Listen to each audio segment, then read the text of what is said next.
अस्सलाम वालेकुम जी। आज मैं आपको बताऊंगा कि आपके लॉन में जब घास बड़ा हो जाता है तो बाज़ का तो हम ख़ुद से मशीन चलाते हैं तो ज़मीन की जो मिट्टी है वो भी बाहर आनी शुरू हो जाती है।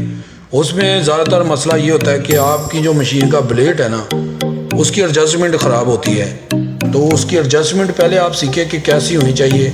जब आप उसकी एडजस्टमेंट अच्छे तरीके से करेंगे ना तो फिर आपका घास जो वो ज़मीन की मिट्टी नहीं बाहर आएगी, तो फिर घास आपका एक जैसा कटिंग होगा तो दूर से आपको ऐसा ही लगेगा जैसे क्लीन बिछा हुआ है। आप ज़रा ये नज़र मार के देखें, हम मशीन चला रहे हैं तो लॉन का घास आप चेक करें, बिल्कुल एक जैसा कटिंग हुआ है, तो दूर से ऐसे ही लगता है जैसे क्लीन बिछा हुआ है। आप ज़रा नज़र मारें, कितना प्यारा और कितना खूबसूरत लग रहा है। और एक चीज़ बहुत ज़रूरी है कि आप मशीन का जो चैन को तेल अच्छी तरीके से दिया करें और उसका टापा जो है वो उसकी गौर किया करके लग तो नहीं रहा आगे रूटर को। तो ये देखें कैसे खूबसूरत कटिंग हो रही है। Thank you for watching. Channel को लाइक करें और शेयर करें। अल्लाह हाफिज़।